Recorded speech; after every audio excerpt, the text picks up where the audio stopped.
ओम शांति। आज मीठे मीठे शिव बाबा ब्रह्मा के तन द्वारा कहते हैं, मीठे मीठे बच्चे।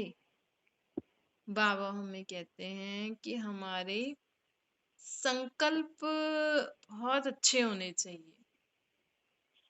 जब हम कहते हैं ना कि हमारे घर का वायुमंडल अच्छा नहीं है, घर में मजा नहीं आ रहा है, या आपको आपके जीवन में मजा नहीं आ रहा है, दुख, अशांति, परेशानी, उदासी, इसका मूल कारण होता है हमारे संकल्प। देखो, अभी अभी आप अच्छा सोचो तो आपको खुशी का अनुभव होता है। अभी अभी अगर हमारी सोच में नीचे ऊपर हो जाता है तो हमारी खुशी अभी अभी गायब हो जाएगी। अभी अभी आप कोई खुशी का संकल्प सोचो तो आपको खुशी हो जाएगी।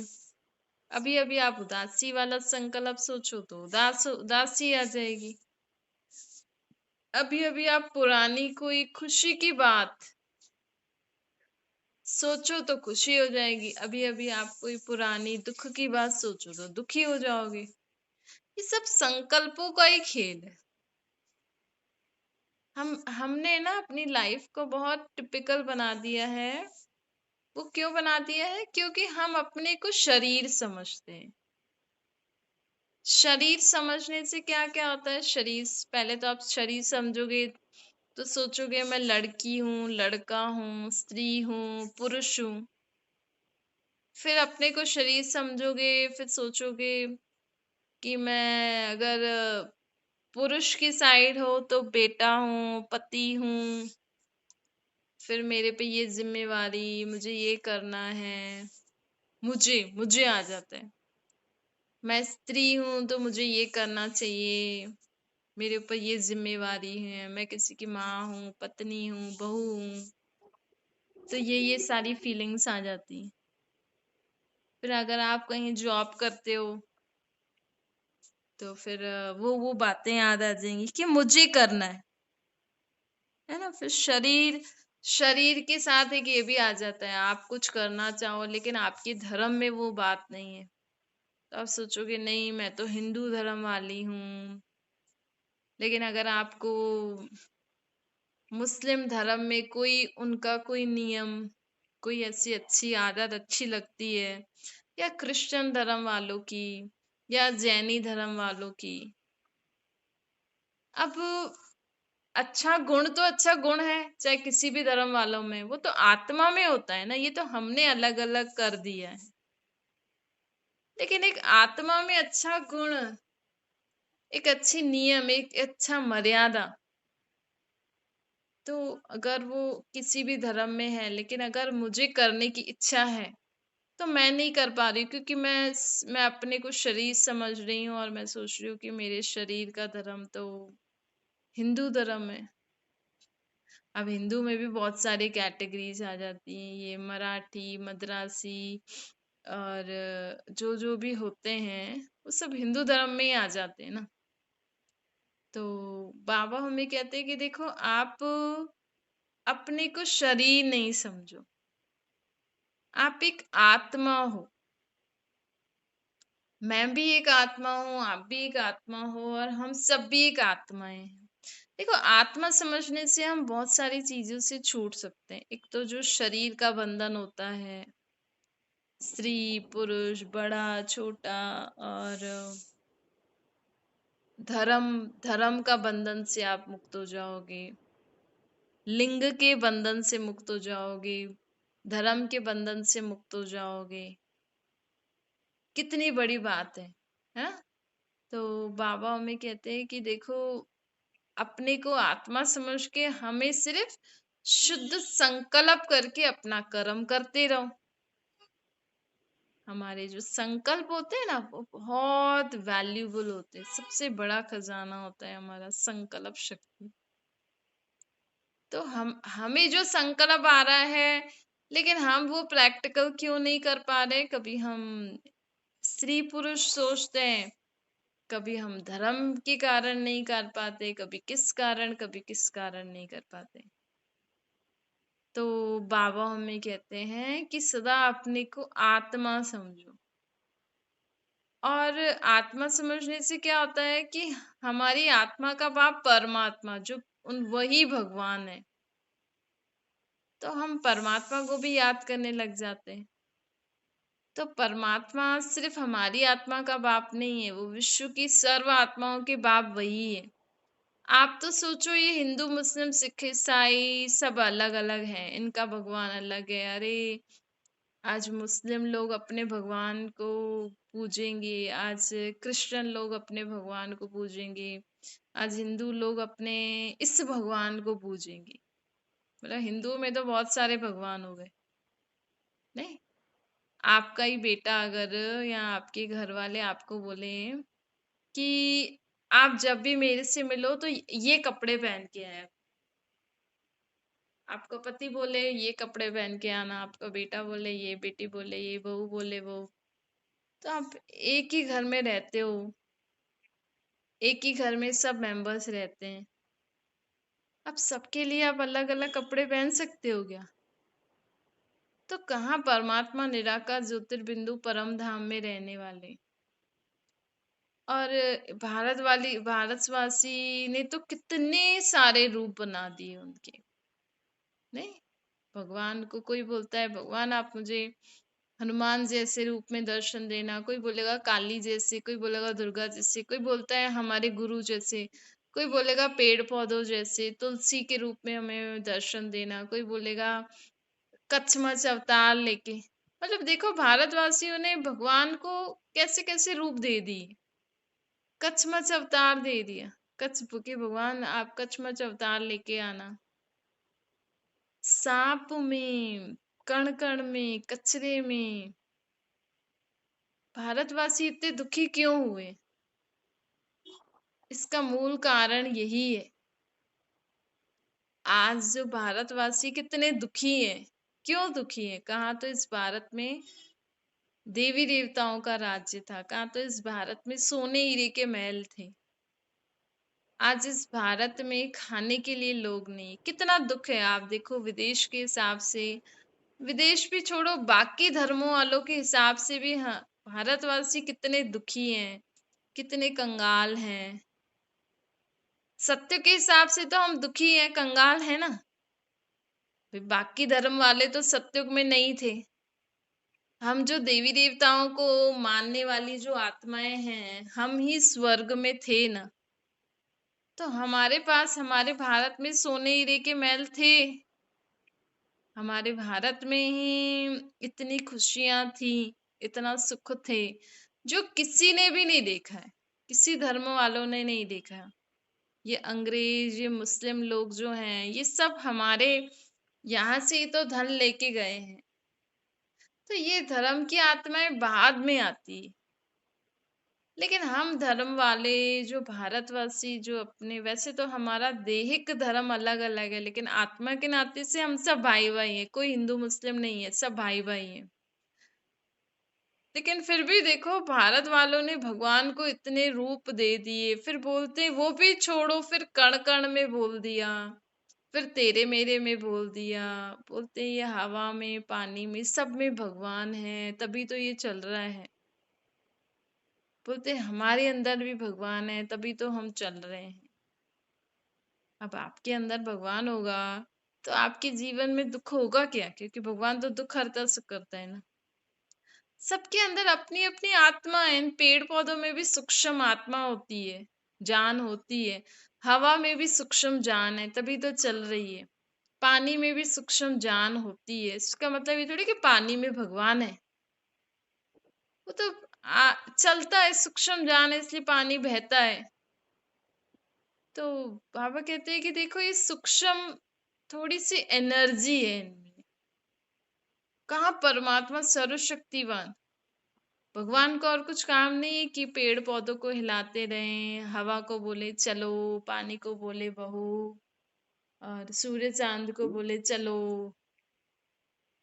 तो वो भी तो आत्मा है ना, बाबा परमात्मा भी तो आत्मा है। ये तो हर एक में एक सूक्ष्म जान होती है। पेड़, बीज बो, कैसे पेड़ निकल आता है, एक छोटे से बीज से इतना बड़ा पेड़। और वो कितना सारा फल फ्रूट देता है हमें, फूल आदि। तो क्या उसमें भगवान है? तो बाबा कहते हैं देखो, आपके ही बच्चे आपको अलग अलग रूप में बोले आप ये पेन को ये पहन के मेरे से मिला करो, ये वो, तो आप बोलोगे मैं हूं तो एक ही, इसमें अलग अलग कपड़ों से क्या मतलब। ऐसे ही परमात्मा तो निराकार ज्योतिर्बिंदु परम धाम में रहने वाले हैं ना। उनका रूप निराकार। पहले पहले भारत में सिर्फ लिंग की ही पूजा होती थी, तब भारत फिर भी सुखी था, तब भारत में फिर भी सुख शांति थी। सत्य के हिसाब से नहीं थी, लेकिन फिर भी थी। लेकिन जैसे जैसे भारतवासियों ने भगवान के अलग अलग नाम रूप से उनको याद करना शुरू किया, उनको बुलाना शुरू कर दिया। आप भी देखो, अगर आपके घर में मंदिर होता है, बना हुआ है, तो आपके घर के मंदिर में भगवान के कितने रूप रखे हुए हैं आपने। तो ये सही है। एक निराकार जिसको अपना शरीर नहीं है, उसको लोगों ने कितने सारे रूप दे दिए, रूप भी दे दिए। फिर कभी बोलते हो कण कण में है, कभी बोलते हो तेरे मेरे में। थोड़ा सा धैर्यता से शांति से सोचो, क्या मैं आत्मा जो बोल रही हूँ कि भगवान हर जगह है, ये सही है? अगर भगवान हर जगह होता तो दुनिया में दुख क्यों होता? तो ये दुनिया स्वर्ग होती। तो देखो, आप थोड़ा सा विचार करके देखो, तो आपको समझ में आएगा कि भगवान इस सृष्टि पर नहीं है। भगवान तो पार ब्रह्म में, परम धाम में रहने वाला परम पिता परमात्मा है। तो मुझे भगवान को याद करना है ऊपर, ना कि नीचे। जब हम कहते हैं ऊपर वाला जाने, तो वो ऊपर ही रहता है ना, नीचे तो नहीं है। ऊपर तो आत्मा ही रह सकती है। तो हमें ऊपर वाले को ऊपर ही याद करेंगे तो सही होगा ना, तभी हमें शक्ति मिलेगी। या ऊपर वाले को हम नीचे याद करेंगे तो हमें शक्ति मिलेगी। अब ऊपर वाला ऊपर ही बैठा है तो ऊपर ही याद करना पड़ेगा ना। तो वहां जा कैसे सकते हैं? बुद्धि द्वारा। आप देखो, यहाँ बैठे बैठे बुद्धि द्वारा, अगर आपने वैष्णो देवी देखा है तो आप अभी भी बुद्धि द्वारा वैष्णो देवी जा सकते हो। वो देवी के दर्शन जो आपने किए थे, वो अनुभव आपकी बुद्धि में है, वो चित्र आपकी बुद्धि में है। आप अभी अभी उस चित्र को याद करो, तो जैसे आप वैष्णो देवी में घूम के आ गए बुद्धि द्वारा। मन से याद करते हैं, बुद्धि वहां पहुंच जाती है। वैसे हम मन से याद करेंगे बाबा को, बुद्धि ऊपर पहुंच जाएगी।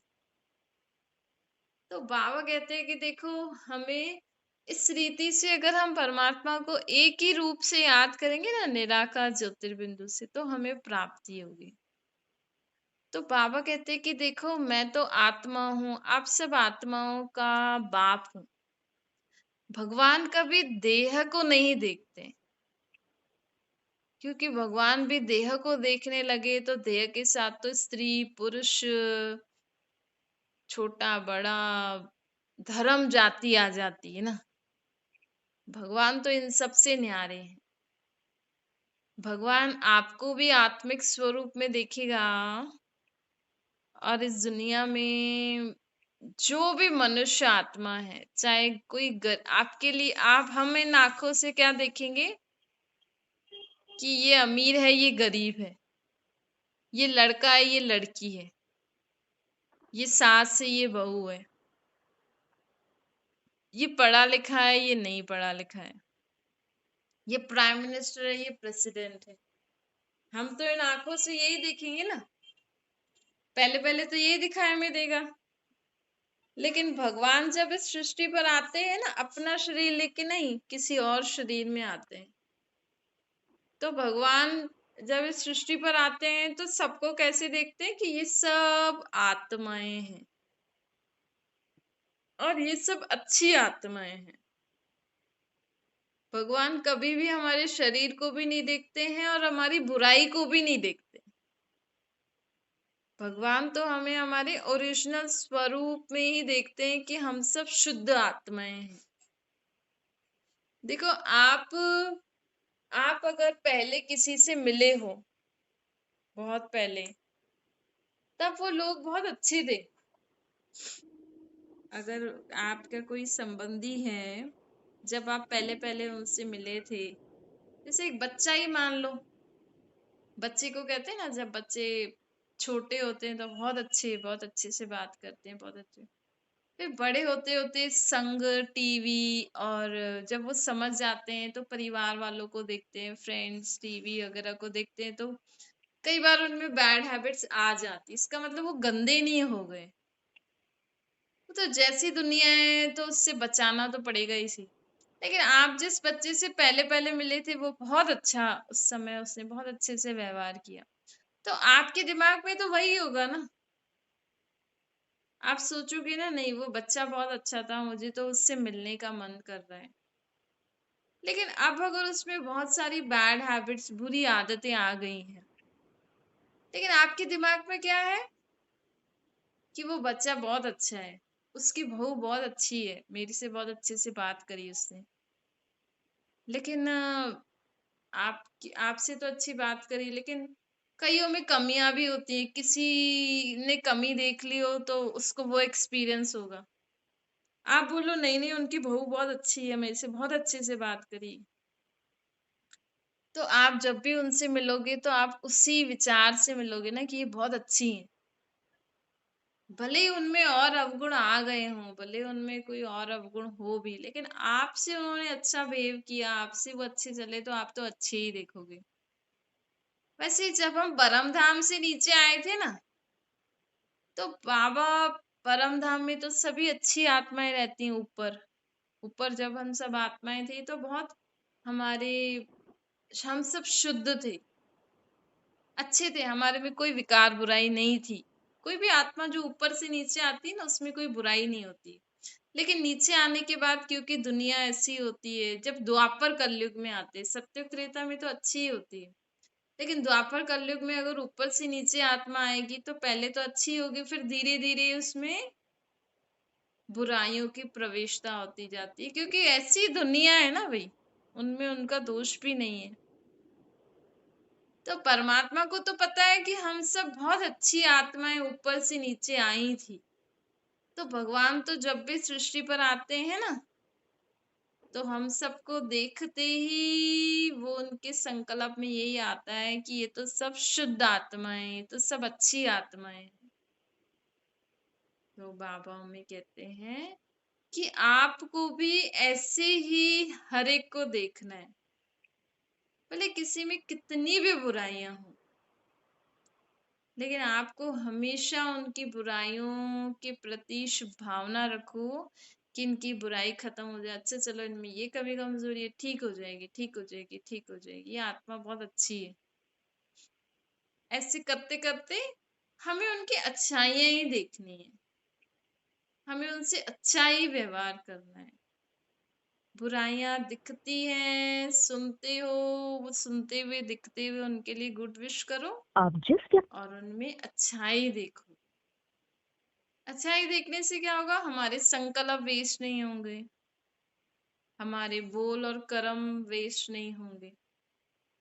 तो बाबा आज हमें कहते हैं कि देखो, संकल्प बीज होते हैं, मैंने भी सृष्टि संकल्पों से रची है। तो जैसे आप अपने बोल और कर्म को चेक करते हैं ना लोग, और महसूस भी करते हैं मैंने गलत बोला, गलत काम हो गया मेरे से, वैसे बाबा बोलते हैं कि अब ये भी रियलाइज करो कि मेरे मन में गलत विचार आ गया, फिर उसको चेंज करो। ज्यादा समय नहीं सोचो, भी गलत आ गया तो ठीक है, फिर उसको चेंज कर दो। मतलब जैसे हम गलत बोलते हैं तो हमें एहसास होता है मैंने गलत बोला, ऐसे हमारे गलत सोचने का भी एहसास हमें होना चाहिए कि मैंने गलत सोचा, क्योंकि हमारी सोच से ना वायुमंडल बनता है। आप जैसा सोचोगे ना, आपके आसपास का वायुमंडल वैसा ही बन जाएगा। फिर आपको कभी दुख हो रहा है, परेशानी हो रही है, तो आप सोचो अरे मेरे को बहुत दुखी हो रहा है, बहुत परेशानी, मुझे पता नहीं क्या हो रहा है। क्यों? क्योंकि आप सोच ही ऐसा रहे हो। आप हमेशा अच्छा अच्छा पॉजिटिव सोचोगे तो आपको कभी ऐसा, जब बुरा सोचते हो तो अच्छा नहीं लगता है ना, तो कभी ऐसा भी नहीं लगेगा, और आपका शरीर भी हेल्दी रहेगा। तो हम एक अच्छी सोच से, सदा अच्छा सोचने से बहुत सारे फायदे होते हैं। एक तो आपकी आत्मा की शक्ति वेस्ट नहीं होगी, आपके आसपास का वायुमंडल वातावरण अच्छा रहेगा, आपका शरीर भी हेल्दी रहेगा, आपके मन में भी खुशी रहेगी तो चेहरे में भी खुशी आ जाती है, आपकी बोल और कर्म भी अच्छे हो जाते हैं। देखो, अगर हमें बीमारी है, अगर समझो हमें बुखार हो गया, अगर मैं बार बार सोचती रहूं मुझे बुखार है बुखार है बुखार है, ऐसे ही सोचूंगी तो वही बोलूंगी अरे मुझे बुखार आ गया, फिर फिर मेरे कर्म भी वैसे हो जाएंगे कि अरे आज मेरे बुखार है, मेरे को ठीक नहीं लग रहा है। अगर अगर हम ऐसे सोचे भाई मेरे को बुखार है, चलो है तो है शरीर में, लेकिन अगर हम सोचे चलो है तो है, उसको दवाई आदि दे दो, ठीक हो जाएगा, ठीक हो जाएगा, चलो ठीक हो जाएगा, तो आपको देखो, आप जब ऐसे बोलोगे ना ठीक हो जाएगा, कोई बात नहीं ठीक हो जाएगा, मौसम ऐसा है ठीक हो जाएगा, आप जब ऐसे बोलोगे ना, देखना आपको बहुत अच्छा रिलैक्स लगेगा और आपका शरीर भी चलेगा। नहीं तो बुखार है ऐसे बोलते बोलते फिर वो आपका शरीर चलने वाला भी होगा, एटलीस्ट खुद काम जो हम कर सकते हैं वो भी हमसे नहीं होगा। अरे इधर दर्द है दर्द है दर्द है दर्द है, बार बार बोलो नहीं, बार बार सोचो नहीं, दर्द है दवाई ले लो, ठीक हो जाएगा। एक ठीक हो जाएगा, एक पॉजिटिव थॉट की भी दवाई दे दो, मुख से तो खा ली, लेकिन एक पॉजिटिव थॉट की दवाई भी दे दो, ठीक हो जाएगा, जल्दी ठीक हो जाएगा। तो ऐसे हम एक अच्छे सोच से अगर हम अच्छे बोल बोलते हैं ना, तो उसका जैसे तो वायुमंडल बन जाता है, वाइब्रेशन बन जाता है, हमारे आसपास का वातावरण वैसा बन जाता है। ये भी एक तरीके की सेवा है। जैसे आप सोचते हो मुझे बच्चों का ये करना है वो करना है, सारा दिन ऐसा होता है ना, वैसे आप ये भी इस बात पे भी ध्यान दो कि मुझे सारा दिन अच्छा सोच के अपने घर का वायुमंडल बहुत अच्छा रखना है। आपके घर में कैसे भी स्वभाव संस्कार वाले लोग हों, कुछ भी हो, आप बोलो सब ठीक है, सब ठीक हो जाएगा, सब अच्छे हैं। आप बताओ, अगर किसी में गुस्सा है और आप बार बार ऐसे सोचते हो अरे इसमें बहुत गुस्सा है बहुत गुस्सा है, ऐसे सोचने से क्या होता है, क्या उनका गुस्सा ठंडा हो जाता है, और ये आपको भी डर लगता है और उसका गुस्सा भी बढ़ जाता है और घर में एक वाइब्रेशन फैल जाते हैं कि ये बहुत गुस्से वाले हैं। सब लोग फिर सोचते हैं अरे ये बहुत गुस्से वाला है, फिर आएगा गुस्सा करेगा, फिर आएगा गुस्सा करेगा। आप बाबा कहते हैं आप लोग सारा दिन बोर नहीं हो जाते ऐसे सोचते सोचते? नहीं, एक ही घर में एक, समझो कोई माँ है, उसके 2-3 बच्चे हैं, सारा दिन उन बच्चों के बारे में ही सोच सोच के, उनकी कमी कमजोरियों के बारे में सोच सोच के, उनकी प्रोग्रेस के बारे में सोच सोच के आप बोर नहीं हो जाते हो? आपको और कुछ काम नहीं है? हाँ, बच्चों को पाल लो, उनको टाइम पे खाना पीना दे दो, पढ़ाई के लिए स्कूल में डाल दो, पढ़ाई पे थोड़ा ध्यान दे दो, बाकी सारा दिन उनके बारे में ही सोचना। फिर अगर किसी बच्चे में कमी है, कोई पढ़ता नहीं है, कोई गुस्सा करता है, कोई जिद करता है, किसी को कोई बीमारी, फिर सारा दिन वही सोचते सोचते तो इंसान बोर ही हो जाएगा ना। तो आप भले ही शरीर से बाहर नहीं जाओ, लेकिन बुद्धि से बाहर जाओ, अपनी बुद्धि को घर बैठे ना अच्छी बातों में लगाओ। ठीक है, बीमारी है तो ठीक हो जाएगा, पढ़ता नहीं है तो ठीक है पढ़ लेगा, कुछ तो करेगा ना। ऐसे हर बात को लाइट लेके अपने आप मन में, और मन में भी कुछ अच्छी अच्छी बातों पे विचार करो और बुद्धि को भी कुछ अच्छी अच्छी बातों में लगाओ। थोड़ा समय आप उनको छोड़ दो, उनको पकड़ के नहीं बैठो, बच्चे स्कूल जाते हैं, पति आपका स्कूल जाता है, सब बाहर चले जाते हैं, अपनी पढ़ाई करते हैं, लेकिन जो घर में माताएं होती है ना, वो बस अपने मेरा पति मेरा बच्चा, सारा दिन उनके पास ही उनकी बुद्धि लगी रहती है, मन बुद्धि। इससे आपके बच्चे और आपके पति की प्रोग्रेस कम होती है। तो ये ना, आपके ज्यादा सोचने से ना आपके बच्चे आगे नहीं बढ़ पाते, आपका पति या जीवन में आगे नहीं बढ़ पाता है। क्यों? क्योंकि आप नेगेटिव सोचते हो। पॉजिटिव सोचो तो फिर भी ठीक है, आप नेगेटिव सोचते हो, अरे उसको बहुत गुस्सा है, अरे वो तो ऐसा है ऐसा है, मेरे को तो बहुत चिंता होती है, मेरे को तो बहुत डर लगता है, फिर ऐसे नहीं करे ऐसे नहीं करे। तो आप घर बैठे भी उनके साथ ही हो, जैसे तो आप घर बैठे उनको नेगेटिव वाइब्रेशन दे रहे हो। आपकी भावना अच्छी होती है कि नहीं करे नहीं करे, लेकिन आप ऐसे सोच रहे हो तो कभी हो भी जाता है, फिर आप बोलते हो गया ना। अरे तो इससे अच्छा ही सोचो, या उनको छोड़ दो, वो बेचारी आत्मा है, उसको क्यों परेशान कर रहे हो? आप छोड़ दो ना उसको, वो अपने आप कर लेगा। आप जितना आत्माओं को पकड़ के रखते हो ना अपनी बुद्धि में, उतना वो आत्मा आगे नहीं बढ़ पाती। इसीलिए सब कुछ तेरा तेरा करके परमात्मा के आगे छोड़ दो, और आप अपने मन बुद्धि को कहीं और व्यस्त करो, कहीं कुछ और कर्म में लग जाया करो। हाथ पांव से तो लगते ही हो, लेकिन बुद्धि से भी अपने कर्म में लगा करो, कुछ कुछ और सोचा करो। अच्छा, मीठे मीठे सिकले दे बच्चों प्रति माता पिता बाप दादा का याद प्यार और गुड मॉर्निंग। रूहानी बाप की हम सभी रूहानी बच्चों को नमस्ते। हमारी भी रूहानी माता पिता बाप दादा को याद प्यार गुड मॉर्निंग और नमस्ते। वरदान है, मेरे को तेरे में परिवर्तन कर उड़ती कला का अनुभव करने वाले डबल लाइट बनो। बाबा कहते हैं, ये आपका विनाशी तन, विनाशी धन, पुराना मन, ऐसा समझो ये मेरा नहीं है, ये बाबा का है। सब कुछ तो दे दो, लेकिन आपका ये तन मन धन भी बाबा को दे दो, बुद्धि से देना, बाबा ये सब आपका है, आप ही संभालो। क्योंकि शरीर में भी कोई तकलीफ होती है तो बार बार संकल्प चलते हैं ना, बार बार बुद्धि जाती है, उससे आपकी बीमारी और बढ़ती है। इसलिए उसको दवाई दे दो, वैसे टेक केयर करो, लेकिन ज्यादा ध्यान नहीं जाना चाहिए उससे, वो नहीं तो ध्यान जा रहा है और अब नेगेटिव सोच रहे हो तो उससे वो और बीमारी बढ़ जाती है, जिसको लोग कहते हैं टेंशन हो रही है।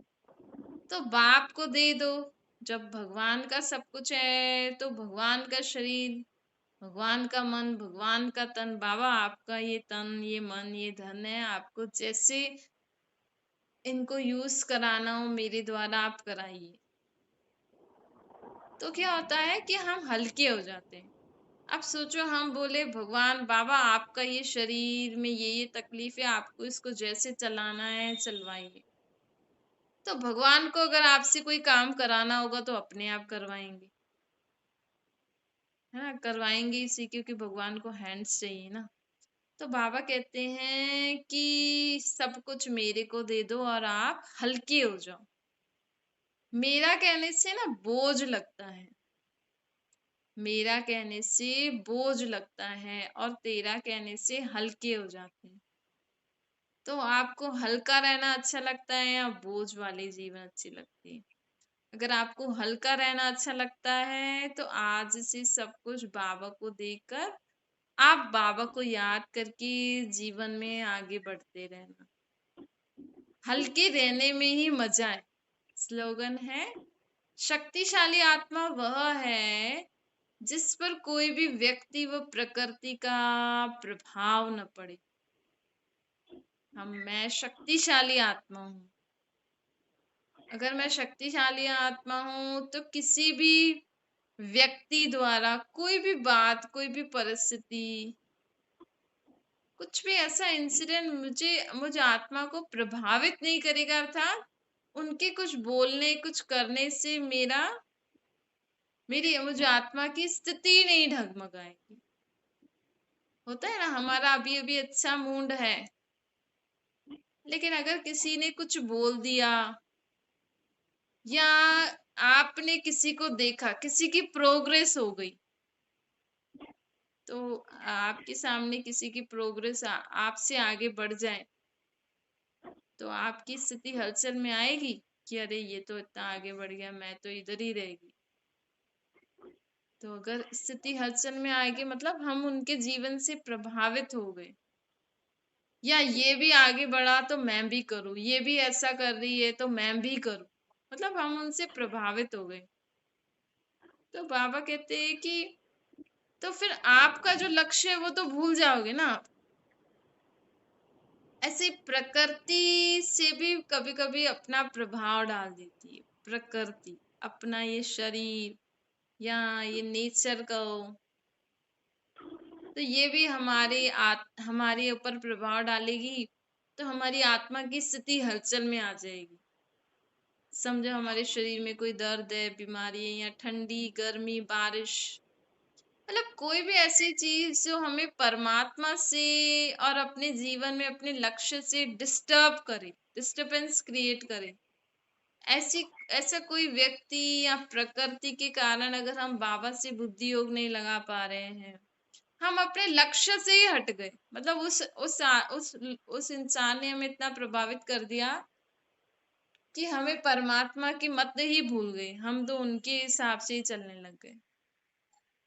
ऐसा नहीं करना है। तो हम अगर शक्तिशाली आत्मा हैं, तो हमें कोई भी व्यक्ति व प्रकृति अपने प्रभाव में नहीं ला सकती, अर्थात अपना प्रभाव हमारे ऊपर नहीं डाल सकती है।